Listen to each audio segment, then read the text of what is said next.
Hi there, I'm Wally Wingert, and welcome to Chatting with Chuck. Hello.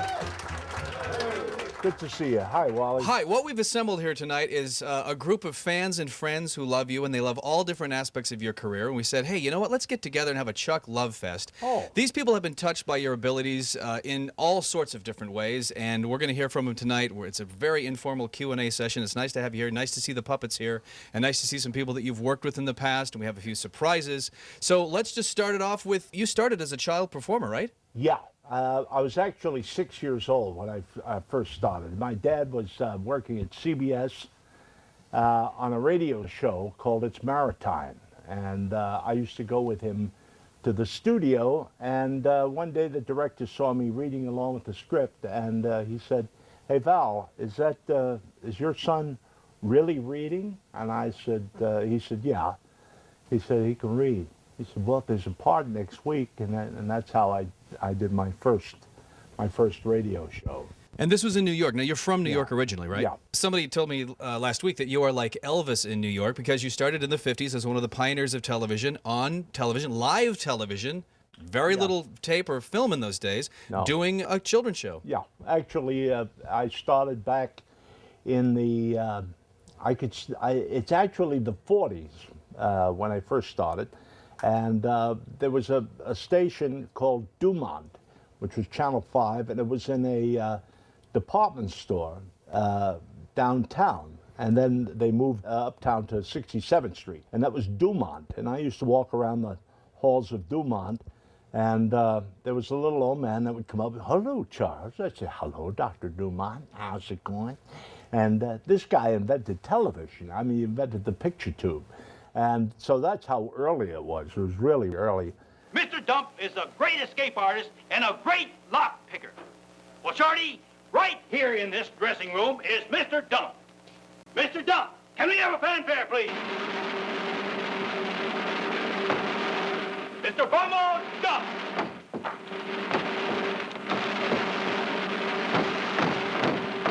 Mr. Dump? Okay, I'll help you.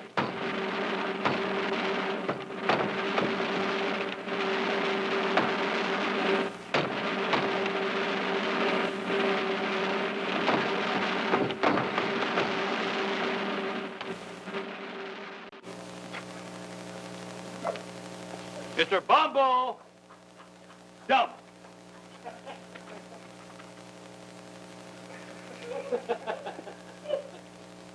Hello. Mr. Dump, how do you do? It's a great pleasure to have you on our show. Won't you sit down, please? Thank you. I have a letter here from Shorty Legs, and he writes. May I take off my cape and be comfortable? Why, of course. Do that. In his letter, he said that Bumbo Dump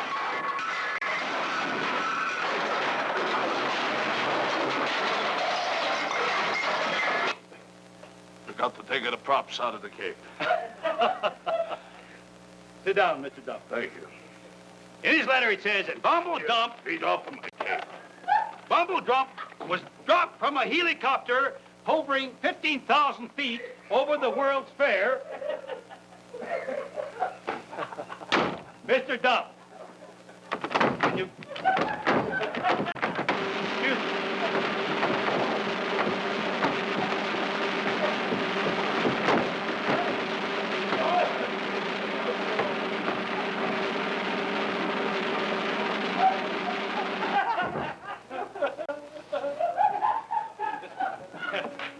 Studio audience is waiting. What, are you, some kind of witch? I wish I could do that. You teach me how to do that trick. I certainly will, Mr. Dump, after the program. Now, to go back, Shorty Legs writes.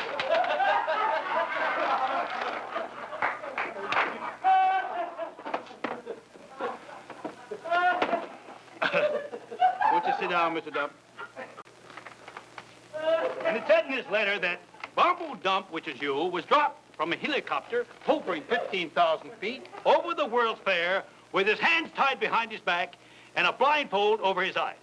He landed feet first right on top of the Unisphere and did a perfect double back flip from a pike position into the Unisphere pool, where he stayed submerged for 20 minutes, finally climbing out of the pool without a scratch on him. Can you find Bumble Dump? Well, Bumble Dump is here, and he will do this trick for you.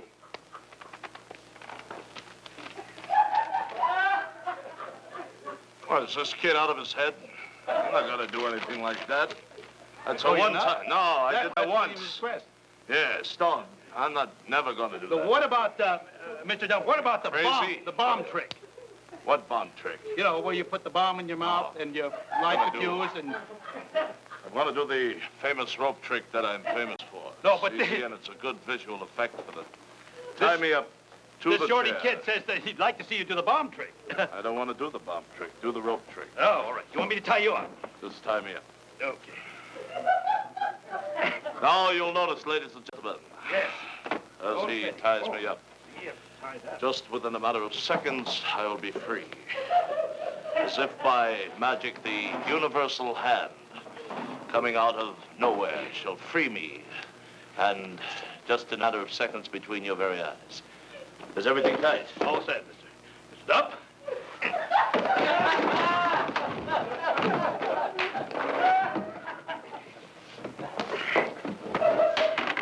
Of course, you're... Just don't stand there. Help me.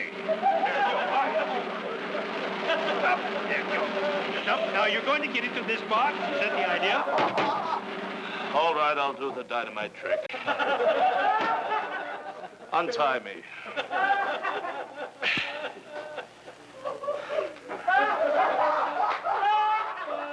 Now, in this box, we have the dynamite all set for you. If anything happens to me, Shorty, you watch out. I'll hunt you down for the rest of your life. The dynamite is placed in The dynamite for you, Mr. Dunn. in my vest, such as this. And the other piece is down my back, like this. I have the plunger here. Now, All right, now give me the main leads. And they are fastened to the dynamite cable in my chest. When this is fastened, the electrodes will be magnetized. And when you press the plunger, the dynamite will explode. And I, if by magic, will come out perfectly unharmed. Now, I will count to... yes, I will count to 10, and you will press the plunger. I will do that. Shorty, this is the television first. Remember, 10. In the box he goes, and I will close the lid over him.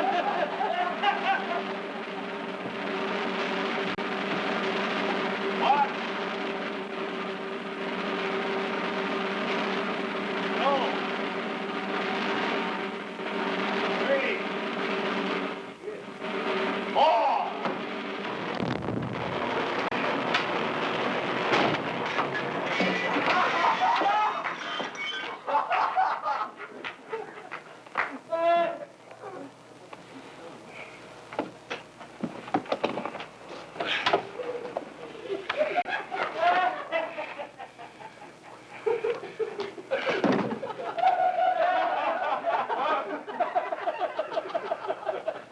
I thought I said 10.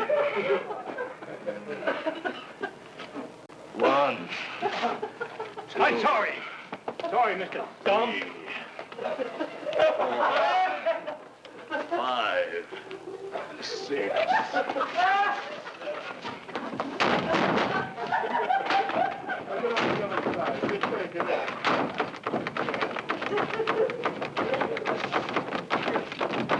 You wanted it. You got it. Well, that was a humble beginnings to a really, really great career, because you've ended up creating characters on your television shows probably in the hundreds, I would imagine. Well, we did 32 on the 4-hour show on Sunday. It started with Laurel and Hardy, actually, and with Laurel and Hardy and Chuck, and then went on to do the other characters. Well, I think Fred actually grew up in New York watching your show. Fred, you have a question for Chuck. Chuck, my question to you is, would you be so kind to tell us how Dondi and Little Orphan Annie and Dick Tracy came about, and who did the makeup, and how did you think of those characters to do? Well, actually, there was a newspaper strike in New York City. And the Daily News was the station I worked for at the time. And when the strike happened, they came to me and asked me if I'd read the comics to them, because Mayor LaGuardia, 10 years prior, read the comics when I was a kid on radio, when they didn't have television. So they said, this time, just read and we'd shoot the panels. And I said, this is going to be boring, you know? So I was with my producer, and we were down in the cafeteria, and I pulled the tops off those creamers, you know, and I put them on my eyelids. And I said, Little Orphan Annie. And they said, gee, that's funny. Let's do that. It was very, very successful. And then I just went and did Dondi. I got the big ears, and I did Dick Tracy, and all the rest of the characters. And rather than just read the comics to them, I became the comics for them. And it became very, very popular. And long after the strike was settled, I still kept doing the characters. One of the That's how characters that that you started. did, Dick Tracy, that you mentioned, turned into a different character. It was kind of the same, but with same makeup, but a different name. He turned into Dick H. Dump. All my junior D-men out there, this is your friend Dick Dump, taking his two-way princess off for the rest of the afternoon. I'm glad to see each. If you have a hairy wrist, I suggest you don't do that. You know, there certainly have been a lot of burglars walking around town.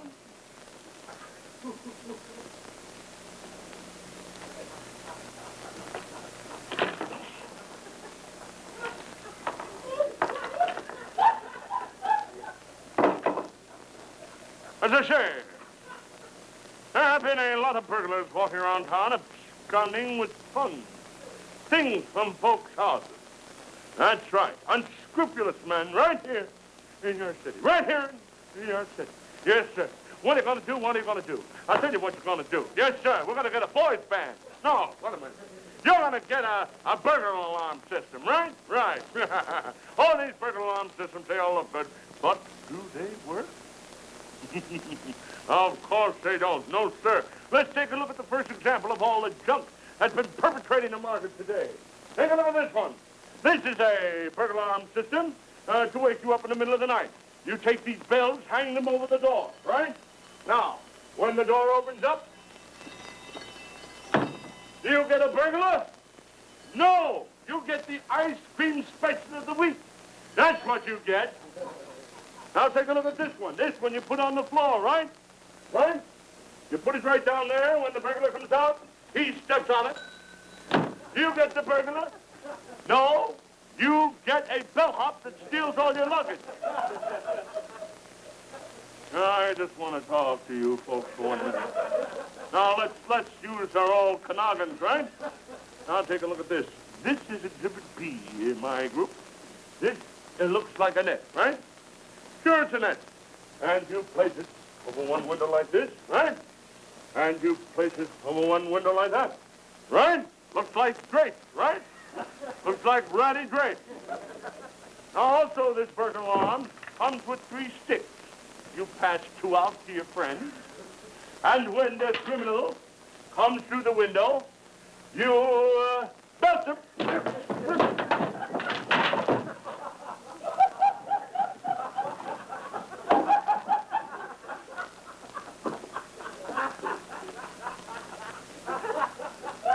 With the sticks.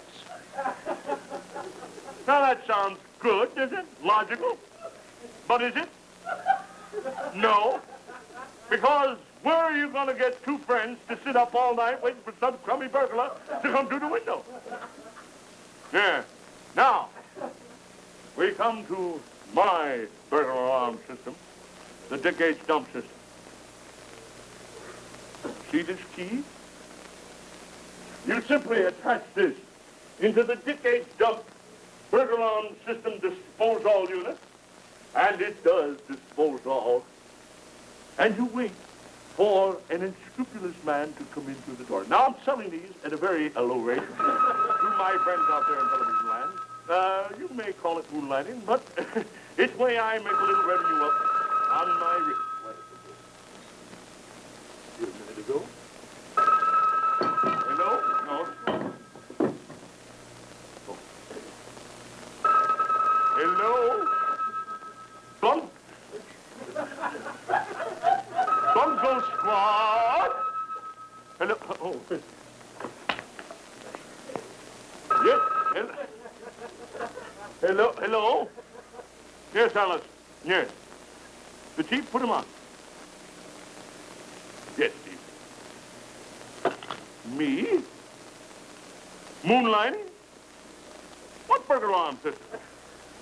No, Chief, I wouldn't do anything like that. Not to gauge jump. All right, I'll come up as fast as I can. Doesn't matter. He said I've been playing around with the thing.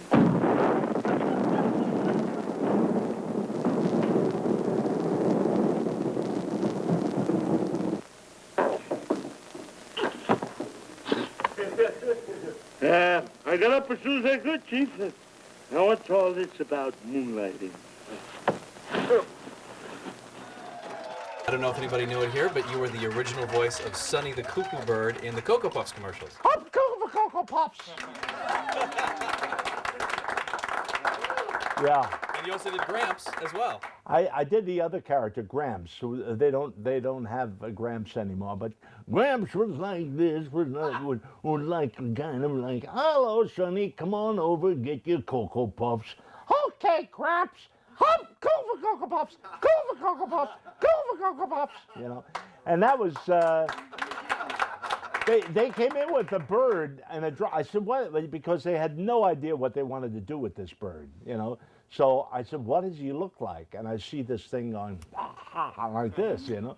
So I said, well, how about, you know, and they said, that's the voice. So we wound up doing the first one.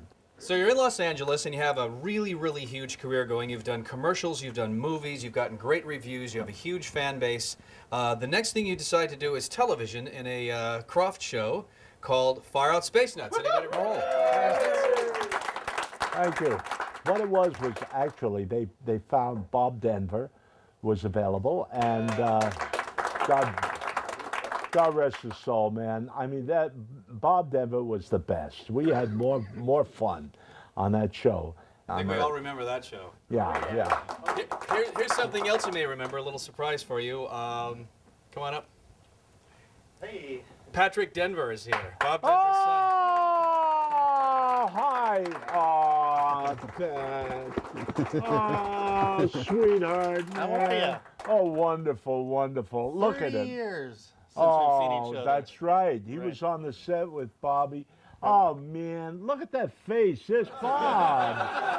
Oh, there's Going out to Bob. space. Don't launch me, okay? Yeah, oh, no. You know what? Gee whiz, Pat. That summer really changed my life, Chuck. I'm a special effects artist now and a puppeteer. Oh, that's And wonderful. just being around the Croft Creations and you guys really that summer changed my life. It really did. That sort of gave me the direction I wanted to go, and it was just such a magical fantasy place. And you were such a class act, can I tell you? Well, my pop was not always the easiest guy to work with and stuff. No, And well, he Chuck was. really was a stand-up guy and brought a certain class to it that it was just awesome. It really Thank was. I you, just love thank you so much. Pat. I really love do. You too, man. That's awesome. We'll hang out sometime. Yeah, I want to. Okay. Please, hey, there you go. What a man. What a guy. All right, there you go. Thank you, Patrick. Thank you. Oh, thank you, Pat. Jeez. You know, we had more fun on that show. I mean, Bob Denver was a very unique guy and beloved, and we're surely going to miss Bob. He's fabulous. I just wish we had done more of them. You know, it was great fun. We were a good combination together. I think so too. Yeah, agreed. The aspect of your career that I probably enjoy the most is all your animation work. You were the Thing in the Fantastic Four, and you were DuckTales. You remember that? It's clobber time.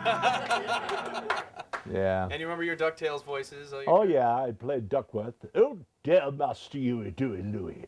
Oh, dear, let's have a glass of milk and hit the Betty by. And the Beagle Boys. Hey, I'm Baker. I'm Bouncer. The Beagle Boys. You know, and so on and so on and so on. Well, of course, the reason we're here is because of a cartoon in 1966 created by Batman's Bob Kane, Cool McCool. That's right. That was, oh, man.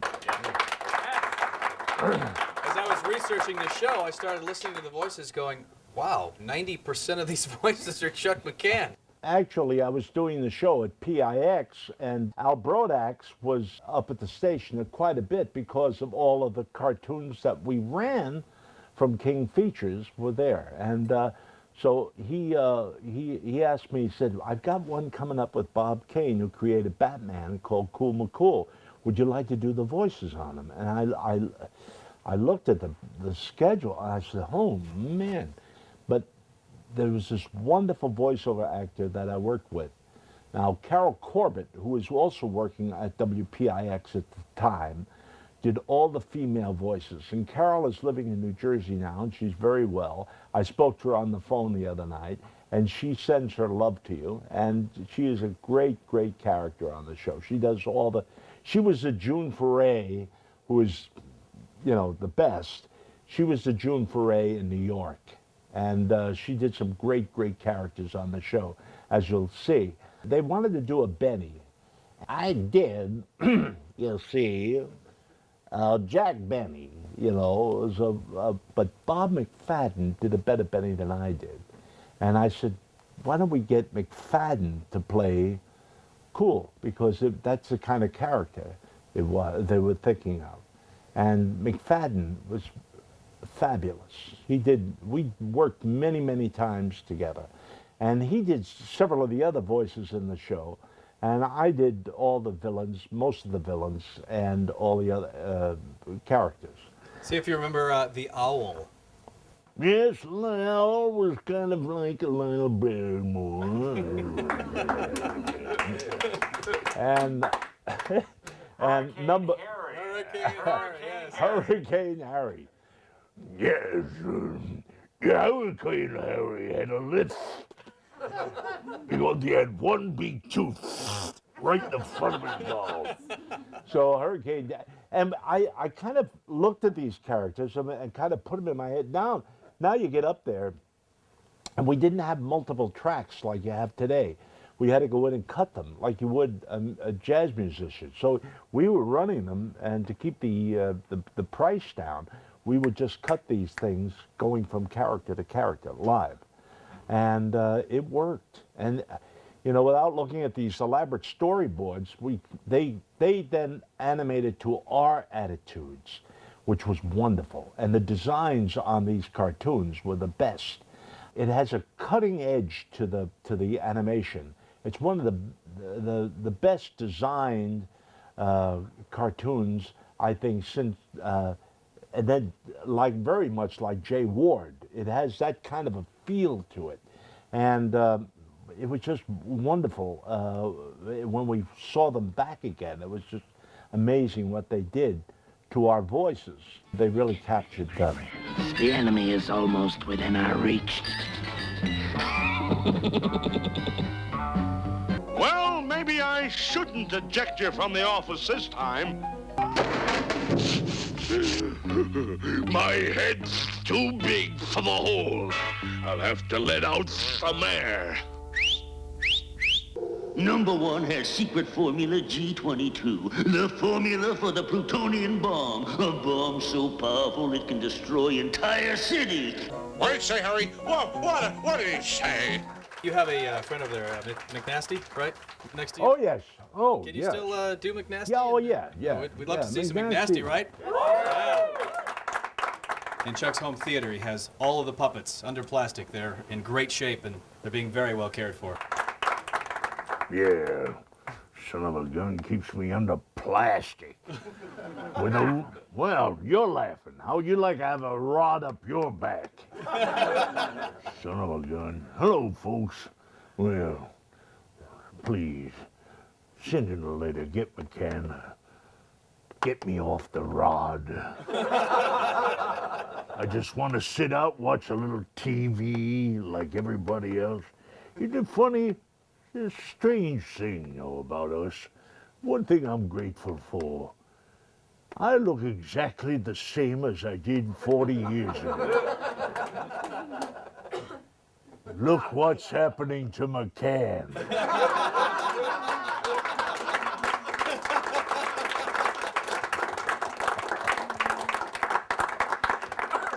Chuck McCann, everybody.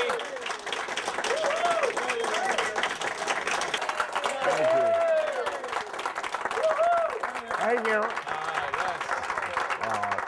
You're sweet. Thank you very much. Standing ovation. I thank you for putting up with me. Thank you very much.